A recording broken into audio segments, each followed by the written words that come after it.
Dream job ఆదిత్యతోనే సాధ్యం. Aditya degree colleges admissions open. For more information visit our website. Pakistan లో ఒక secret operation నడుస్తుంది. Operation Sindoor complete కాలేదు, continue అవుతుందని భారత ప్రభుత్వం ఒకవైపు చెబుతుంది. అయితే దానికి ప్యారలల్గా మరొక సీక్రెట్ ఆపరేషన్ జరుగుతుందనేటువంటి అనుమానాలు కలుగుతున్నాయి. ఆపరేషన్ సింధూర్ ముగిసినట్టుగా లేదా కాల్పుల విరమణ ప్రకటన జరిగింది మే 10, 11 తేదీల్లో జరిగిన తర్వాత వరుసగా డీజీఎంఓ మీటింగ్లు, సంప్రదింపులు ఇలాంటి ప్రక్రియల విషయంలో దౌత్యపరమైనటువంటి యుద్ధంలో భారతదేశం బిజీగా ఉంది. అటు పాకిస్తాన్ ప్రధానమంత్రి కూడా వివిధ దేశాలను సందర్శిస్తున్నారు. అయితే ఎవరు ఊహించిన విధంగా పాకిస్తాన్లో మోస్ట్ వాంటెడ్ క్రిమినల్స్, అంతర్జాతీయ ఉగ్రవాదులుగా ముద్రపడినటువంటి వాళ్ళని ఒక్కొక్కరిగా లేపేసేటువంటి గ్యాంగ్ ఒకటి బయలుదేరింది.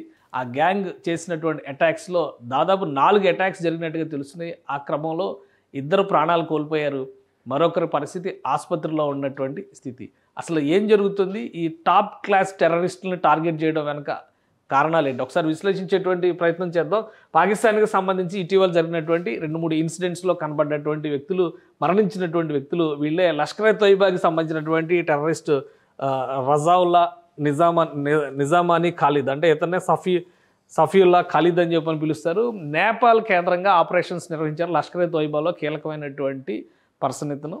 గతంలో ఆర్ఎస్ఎస్ హెడ్ ఆఫీస్ మీద అటాక్ చేయడంలో, అలానే ఇండియన్ ఇన్స్టిట్యూట్ ఆఫ్ బెంగళూరుకి సంబంధించినటువంటి Indian institute of science, so దానికి సంబంధించినటువంటి అటాక్లో కూడా ఇతనే కీలకమైనటువంటి సూత్రధారి. ఇటీవల కాలంలో నేపాల్లో నిఘా ఎక్కువ ఉండడంతో ఇతను సింధ్ ప్రావిన్స్లో ఒక మారుమూల ప్రాంతానికి షిఫ్ట్ అయ్యాడు. అక్కడి నుంచి ఆపరేషన్స్ కండక్ట్ చేస్తున్నారు. ఎవరు ఊహించిన విధంగా నడి రోడ్డు మీద కాల్చి చంపారు, అక్కడికక్కడే ప్రాణాలు కోల్పోయారు. ఇక ఈయన చూస్తే కనుక లష్కర్ ఎ తోయిబా కో ఫౌండరు టెర్రరిస్ట్ అమీర్ హంజా, ఈయన చాలా క్లోజు హఫీజ్ సయీద్కి. ఎందుకంటే లష్కర్ ఎ తోయిబా ఇద్దరు కలిసే స్థాపించారు. ఒక రకంగా ఐడియాలజికల్ బ్రెయిన్ అని చెప్పని చెప్తారు. ఇతని పైన అటాక్ జరిగింది, అనుమానాస్పద వ్యక్తులు కాల్చారు, అయితే ఆసుపత్రిలో చికిత్స పొందుతున్నాడు అనేటువంటి సమాచారం. ఇక తాజాగా జరిగినటువంటి మరణం ఏంటంటే నోటోరియస్ జైషే మొహమ్మద్ టెర్రరిస్ట్ మౌలానా అబ్దుల్ అజీజ్ ఎసర్, ఇతన్ని లేపేశారు. ఎలా లేపేశారో ఎవరికి తెలియదు ఇప్పటివరకు. ఎలాంటి గాయాలు లేవు, బుల్లెట్లు ఉపయోగించినటువంటి దాఖలాలు కూడా లేవు. కానీ అనుమానాస్పద మృతి అనేటువంటి అభిప్రాయం వ్యక్తం చేస్తున్నారు. బహవల్పూర్లో హెడ్ క్వార్టర్స్, ఎక్కడైతే జైషే మొహమ్మద్ హెడ్ క్వార్టర్స్ ఉంటుందో అక్కడే ఇతను ప్రాణాలు కోల్పోయినటువంటి స్థితి. అనుమానాస్పద స్థితిలో ఇతని బాడీని కనుగొన్నారు.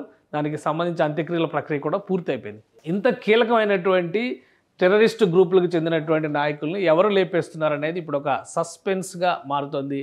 ప్రతి వేలు కూడా భారతదేశానికి సంబంధించిన సీక్రెట్ సర్వీస్ ఏజెన్సీస్ వైపు వస్తుంది. ఎందుకంటే 2022, 2023, 2024 ఈ 3 సంవత్సరాల్లో భారతదేశానికి విదేశీ గడ్డ నుంచి భారతదేశానికి ద్రోహం చేస్తున్నటువంటి వ్యక్తుల్ని ఏరిపారేసేటువంటి ప్రక్రియ యథేచ్ఛగా సాగుతుంది. అది కెనడాలో ఉన్నటువంటి హర్దీప్ సింగ్ నిజ్జర్ దగ్గర నుంచి లెక్కేసి చూస్తే కనుక కనీసం 10ల సంఖ్యలో ఇలాంటి మోస్ట్ వాంటెడ్ క్రిమినల్స్, టెర్రరిస్టుల్ని లేపేశారు. ఎవరు లేపేశారనేది ఇప్పటివరకు క్లారిటీ లేదు, దానికి సమాచారం కూడా లేదు.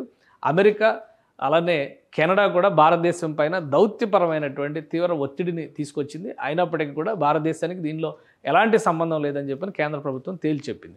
సో ఇప్పుడు జరిగినటువంటి ఈ మరణాలు, అలానే ఆపరేషన్ సింధూర్లో కూడా కీలకమైనటువంటి 5 టెర్రరిస్టులు మృత్యువాత పడ్డారు. వాళ్ళలో చూస్తే కనుక ముదస్సర్ ఖదియాన్ ఖాస్, అలానే హఫీజ్ మొహమ్మద్ జమీల్, మొహమ్మద్ యూసఫ్ అజర్, ఖాలిద్ అలియాస్ అబు ఆకాషా, అలానే మహమ్మద్ హసన్ ఖాన్, వీళ్ళ 5గురికి కూడా పాకిస్తాన్ ప్రభుత్వం మిలిటరీ గౌరవాలతో, ప్రభుత్వ లాంఛనాలతో అంత్యక్రియలు చేసింది.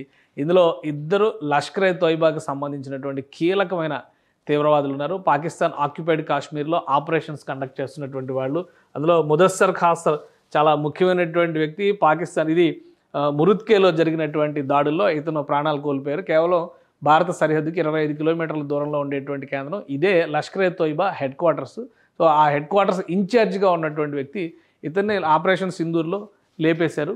తర్వాత 26/11కి సంబంధించినటువంటి అటాక్స్, దానిలో రిచర్డ్ హెడ్లీ కావచ్చు, అజ్మల్ కసబ్ కూడా ఇతన్ని ఇక్కడ శిక్షణ పొందినట్టుగా కన్ఫర్మ్ చేశారు. సో ఆ డేటా అంతా కూడా ఉంది. చివరికి ఇతన్ని ఆ రోజు అటాక్లో లేపేశారు. ఆ తర్వాత అబు ఆకాషా కూడా పిఓకేలో కీలకమైనటువంటి పాత్ర పోషించాడు. ఇతను జమ్మూ కాశ్మీర్లో తీవ్రవాద గ్రూపులను తయారు చేయడం, శిక్షణ ఇవ్వడం, అతను ఆ రోజు అటాక్స్లో పోయాడు. ఇక హఫీజ్ మహమ్మద్ జమీల్, వీళ్ళు కంప్లీట్గా జైషే మొహమ్మద్ ఫౌండర్ అయినటువంటి మసూద్ అజర్కి బామర్దులు అవుతారు. సో వీళ్ళంతా కూడా చాలా కీలకమైన వ్యక్తులు. హఫీజ్ మహమ్మద్ జమీల్ కానీ, మొహమ్మద్ యూసఫ్ అజర్ కానీ, వీళ్ళు కాందహార్ హైజాక్కి ప్లాన్ చేసినటువంటి కీలకమైన వ్యక్తులు. సో వీళ్ళని కూడా ఈ అటాక్స్లో లేపేశారు.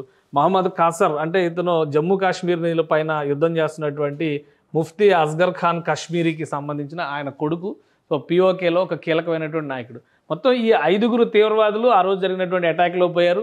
మరొక 3 ఇక్కడ ఈ ఒకడేమో చావు బతుకుల మధ్య ఉన్నాడు, ఇద్దరేమో ఆల్రెడీ చచ్చారు.